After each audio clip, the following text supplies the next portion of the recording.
Hello and thanks for joining us. The impacts of Helene's destruction still being felt across Georgia, Florida, and the Carolinas. This morning, Governor Kemp toured the damage in Augusta. He joined state, federal, and local leaders as well as emergency management officials to provide an update on the state's ongoing storm response.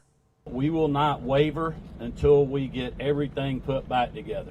It may take us a while, but just know this team will work 24/7 to get your power back on, to get roads clear, to get water operating, make sure that we're getting our state back to normal.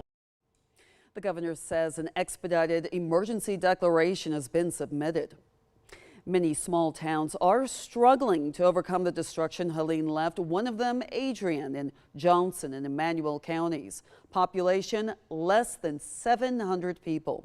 Cellular Avril takes us there. I can't even begin to describe how many trees are on the roads in this tiny town. This tree right here is so big that I can't even completely capture it on my camera. Adrian's mayor, Winola Smith, said as of Monday, nobody in their town has power restored. You don't see many houses that were not affected in one way or another. They're trying their best to repair the small town with a budget that's just as small. Our budget is a few $100,000. We don't have $1 million budget. Even if we did, that's money that we project to use for like different things as far as the city is concerned. One of Adrian's biggest priorities right now is finding a special generator to get the city water running again. Smith's not sure how the city can pay for it because it's almost $4,000 to rent for a week. But she says they'll pay for it now and figure out the details later. Reporting in Adrian, Cellular, 13 WMAZ News. The mayor is asking everyone to conserve water. She says a boil water notice is in place until they get their water supply fixed. Helene has also been tough on the elderly who often aren't able to cut down fallen trees. Imagine having almost 50 fallen trees on your property at 96 years old. That's life right now for Angelo Crow in Helena. He is a fifth-generation landowner, and his 150 acres now holds more than memories. Trees cover his house and log cabin. They're on top of his carport, and they've torn down power lines. His neighbors helped him get out of the house Friday morning, and both he and his dog, Lola, are in good shape. As emergency management crews work throughout the county, he hopes someone can help get his property picked up. I don't want to move anything till they come out and do a survey. So as a matter of fact, we're getting ready to go to Alamo to see if we can find the EMA, Wheeler County EMA. No telling where he is. He's probably surveying damage, but he needs to come here.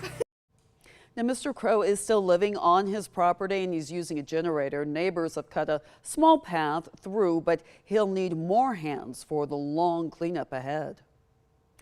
If you want to help others who are recovering, there are a few ways you can do that. The first is go through GoFundMe Hurricane Helene Relief Fund. On that page, they have different GoFundMes set up for families who've experienced loss during Helene. And Between Friends Coffee is collecting baby supplies like formula and diapers. You can bring those items to their office on State Road 96 in Warner Robins until Wednesday at 3 p.m.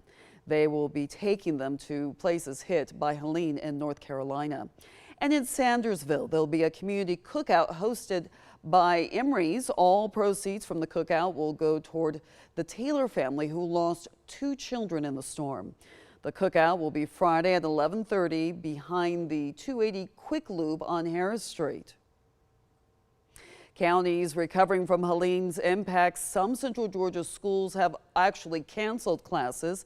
Hancock County schools are closed all week. They plan to return next Monday, October 7th, but the school district said it may take 1 to 2 weeks for power to be restored. Oconee Fall Line Technical College is also closed through Friday. Telfair, Johnson, Trutland, and Wheeler County schools will be closed through Wednesday, October 2nd. School will be back to normal on Thursday, October 3rd, unless the conditions in the counties worsen.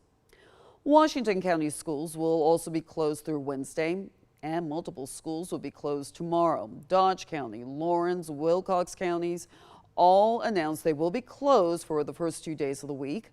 Dublin City Schools, Trinity Christian School, and Brentwood School in Washington County will also be closed tomorrow.